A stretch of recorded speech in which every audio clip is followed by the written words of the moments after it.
नमस्कार, स्वागत है आपका अमृत धारा न्यूज पर। मैं राजेंद्र कौशल आज आपको एक ऐसे वातावरण में लेके आना चाहता हूं जिनकी कड़ी मेहनत के बावजूद भी उनको वो मुकाम नहीं मिला जिसके वो हकदार थे। अभी आप देखिए, जो जितने चेहरे यहाँ पर बैठे हैं, इनमें से चेहरा ऐसा भी है जिसके खून पसीने की मेहनत होने के बावजूद भी एक उनको कोई मंजिल नहीं मिली। किस वजह से? परिस्थितियों की वजह से। तो ऐसे में जिस माहौल में हम बैठे हैं, यहाँ पर एक जो जिसको कहते हैं कि स्पोर्ट्स बॉय, ये मोनू हमारे बीच में बैठा है, जिनकी मेहनत और मेडल और मान सम्मान इतना है कि जितना शायद उसके वजन से भी ज्यादा हो सकता है, लेकिन उतना मुकाम नहीं मिल पाया उनको जितना मिलना चाहिए था। ये मोनू है, अमन है, मास्टर जी हैं, गांव के और माननीय साथी हैं और समाज के लोग भी हैं, सारे खड़े भी हैं। इनकी क्या मांग है, आज इनसे हम बात करना चाहते हैं। सबसे पहले तो मैं मोनू से ही बात करूंगा, क्योंकि जिनकी मेहनत होने के बावजूद, खून पसीना करने के बावजूद भी इनको मुकाम नहीं मिला। मोनू भाई, राम राम। क्या हाल चाल है आपके? बढ़िया। तो मोनू भाई, ये इतने तगमे, मेरे सहयोगी से कहूंगा, ये कैमरे पर आ ही रहे होंगे, इतने मेडल, इतने तगमे, इनके पीछे कितनी बड़ी एक मेहनत रही होगी, और फिर भी आप वहां नहीं पहुंचे जहां पहुंचने चाहिए था। क्या कारण रहा? कारण जी, गांव में हमें प्रैक्टिस करने के लिए ग्राउंड नहीं मिला जी। अच्छा। हाँ जी, जिस चीज की मतलब खेलने की जिस चीज जरूरत थी वह चीज नहीं मिली जी मैंने। तो मोनू भाई, क्या एक मेहनत के लिए स्टेडियम का ही होना जरूरी है प्रॉपर ढंग से, या एक खुले वातावरण के में जो आप मेहनत करते हो उसकी कोई वैल्यू नहीं रहती? वैल्यू जी नहीं रहती, क्योंकि उसमें खुले वातावरण में आप जो बोल रहे हो उसमें एक या दो प्लेयर तैयार होंगे। अच्छा। अगर एक स्टेडियम होगा ना तो उसमें पूरा गांव तैयारी करने वाला है, एक के बाद एक बच्चा जुड़ेगा।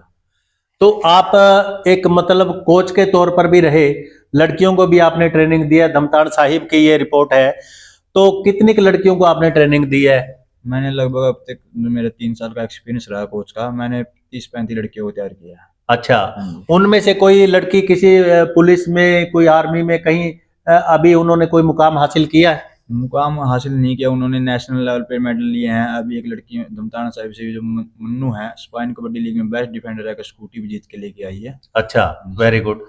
तो मोनू के साथ अमन भी बैठे हैं, जानकारी रखते हैं पूरे गांव की।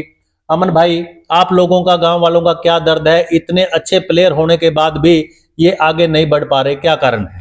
पहले तो सर आपका बहुत बहुत धन्यवाद, जो मेरे गांव में आपका पावन पांव पड़ा। जी जी, गांव का जो माहौल है वो अच्छा है, लेकिन जैसे 12,000 वोट है मेरे गांव में, उसके हिसाब से कोई आगे नहीं आ रहा।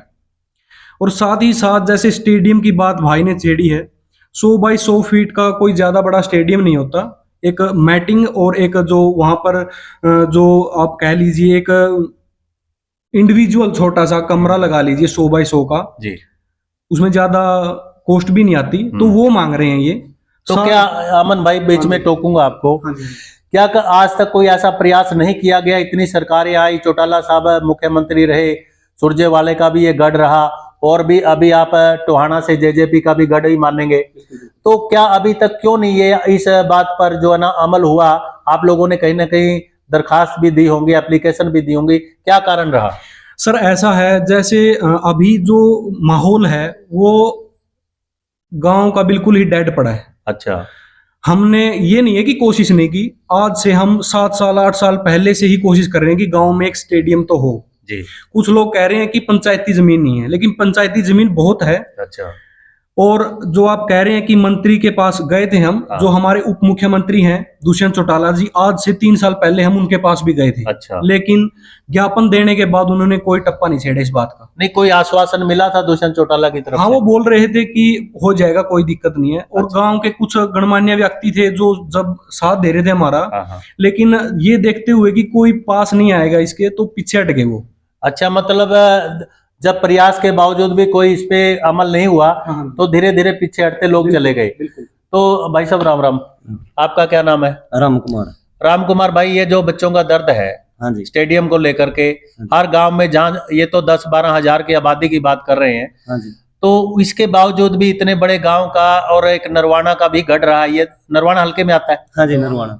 तो नरवाना हलके में मुख्यमंत्री भी आप लोगों ने दिए हैं और आज तक एक छोटी सी डिमांड है स्टेडियम की, और स्टेडियम की भी नहीं कहें उसको, एक इंडोर स्टेडियम कह सकते हैं, जिसमें 100 बाई 100 का जो एक हॉल चाहिए।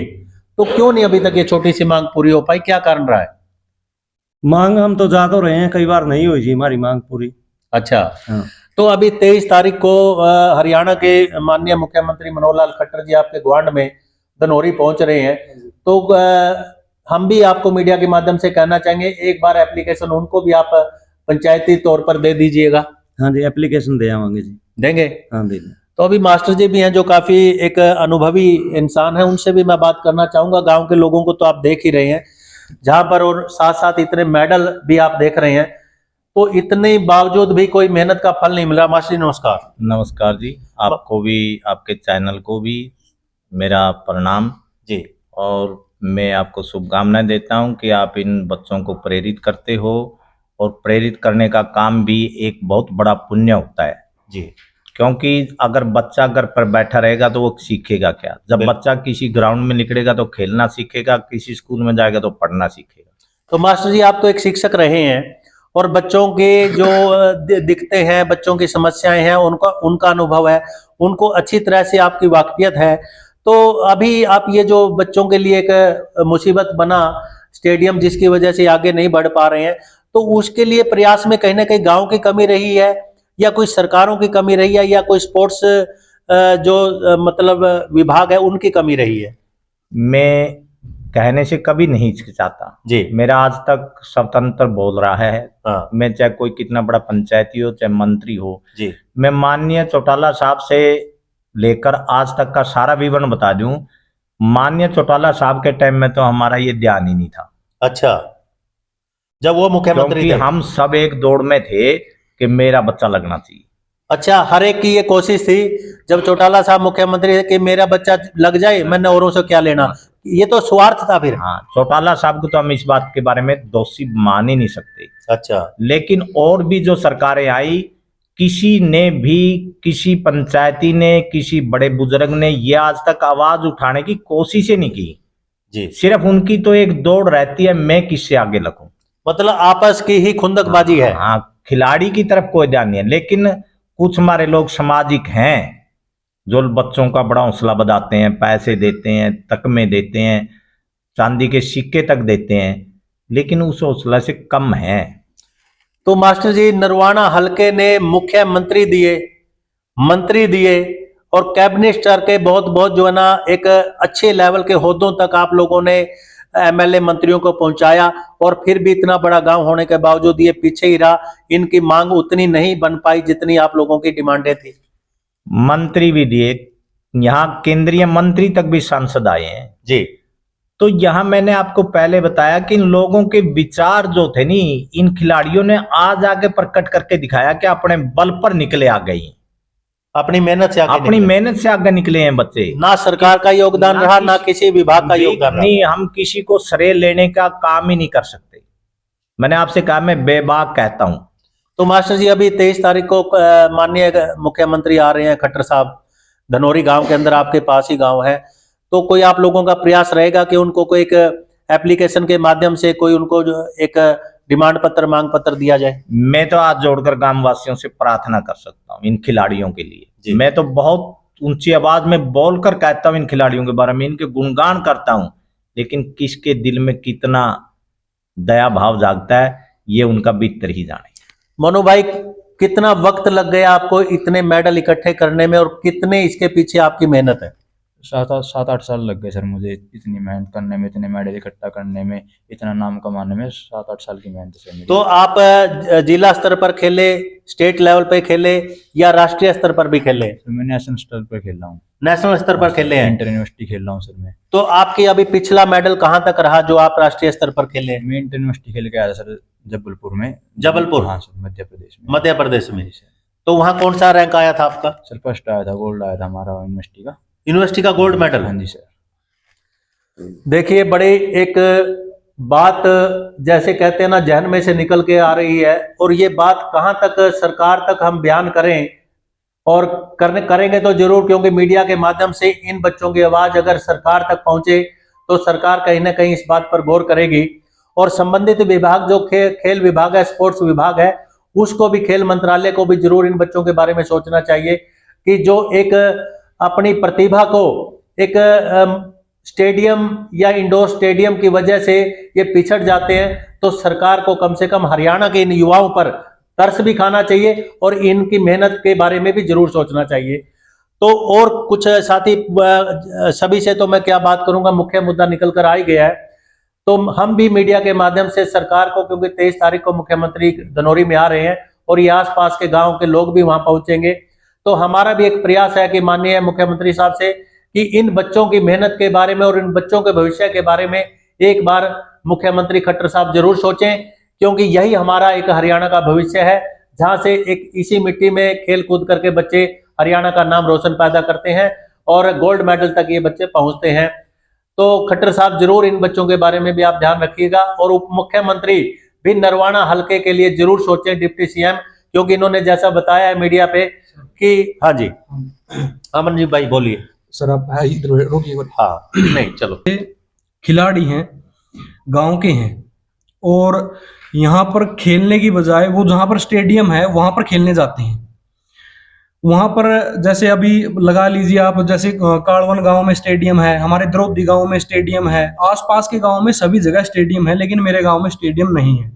यहाँ के बच्चे ग्वांडों में जो खेलने के लिए जाते हैं, अपना जो पैसा है, जैसे उनके पास भी नहीं बने हुए बसों के, तो हर रोज वो 40 रुपए 50 रुपए अपने जो किराया लगा कर जाते हैं। लेकिन एक गरीब घर के होने के कारण मजबूरी में अपना किराया वो दे रहे हैं बसों का। अगर वो किराया उनकी डाइट में यूज हो तो अच्छा, इससे भी अच्छा रिस्पॉन्स मिल सकता है खिलाड़ियों को। तो मैं यही गुहार करूंगा सरकार से कि हमारे गांव में एक 100 बाई 100 फीट का स्टेडियम हो और एक हॉल हो जिसमें हमारे जो गांव के प्यारे प्यारे बच्चे हैं वो खेल सकें। बस यही बात थी। तो बड़ी जो है एक स्पोर्ट्स को लेकर के, खेल को लेकर के और मेडल्स को लेकर के ऐसी ऐसी प्रतिभाएं गांव में छिपी पड़ी हैं जो एक परिस्थितिवश आगे नहीं बढ़ पाती, उनको वो चीजें नहीं हासिल होती जो उनको मिलनी चाहिए। यहीं का दर्द जो है एक मीडिया के माध्यम से अमृत धारा न्यूज पर इन युवाओं ने रखा है और हमारी भी उम्मीद रहेगी कि सरकार इस बारे में जरूर गौर करेगी और आने वाले वक्त में इनकी समस्याओं की तरफ ध्यान दिया जाएगा। बने रहिए राजेंद्र कौशल के साथ। जय हिंद, जय भारत।